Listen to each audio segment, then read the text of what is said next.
Саламатсыздарбы, биздин ЧАЛКАН МЕДИА каналдын көрөрмандары. Биздин каналга жазылып, акыркы жаңылыктарды угуңуздар. Жактоочу, Сапар Исаковдун абалы жакшы эмес. Абактагы мурдагы премьер-министр Сапар Исаковдун абалы жакшы эмес. Бул тууралуу бүгүн 15 сентябрда Супер KG порталына анын жактоочусу Замир Жоошев билдирди. Ага кыр арка омурткасындагы тамырларда кан айлануунун бузулушу деген диагноз коюлган. Бул оорудан сакайыш үчүн кыймылдабай жатыш керек. Соттук отурумду жылдыруу боюнча кайрылабыз. Жок дегенде соттук отурум бир жума болбой турса туура болмок, дейт Жоошев. Окуянын чоо жайы. Былтыр 26 январда Бишкек жылуулук электр борборунда өндүрүштүк кырсык болуп, шаардагы үйлөргө берилген жылуулук 7 күнгө төмөндөгөн. Кытайдан алган 386 миллион доллар менен жаңылаган ЖЭПке карата сын пикирлер күчөгөн. Бул факт боюнча кылмыш иши козголуп, тергөөнүн жүрүшүндө бир топ жооптуу кызматкерлер кармалган. Кийин КСДП бул боюнча билдирүү таратып, өндүрүштүк кырсык Бишкек жылуулук электр борборунун жаңыланган бөлүгүндө эмес, эски бөлүгүнөн чыкканын белгилеген. 1961 жылы пайдаланууга берилген ЖЭПти реконструкциялоо шаарды кыйроодон аман алып калды. Мына ошол кыйроонун алдын алгандар бүгүн камакта отурушат деп жазылган. Андан кийин жогорку кеңеш жылуулук электр борборундагы аварияга байланыштуу өкмөт 2017-2018 жылдардагы күз-кыш мезгилдерге даярдыгын жетишээрлик эмес деп таап, күнөөлөрдү жоопко тартуу боюнча токтомду караган.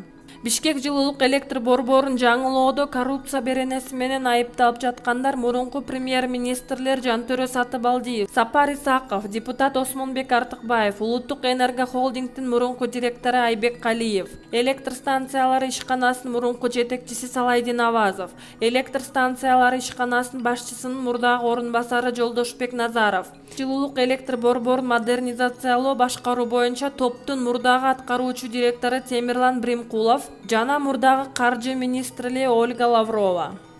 Мурдагы президент Алмазбек Атамбаевдин кичүү уулу бүгүн 15 сентябрда Бишкек шаарында Ак эл бирсиз Саясат аталышындагы эл аралык кайрымдуулук жарым марафонуна катышты. Аталган марафондо спортчулар жана шаар тургундары Манас көчөсү менен Ала Тоо аянтына чейин чуркап өтүштү. Аталган иш-чарага катышкан кичкентай Атамбаев өзүн жаман сезип чуркаганын токтоткон.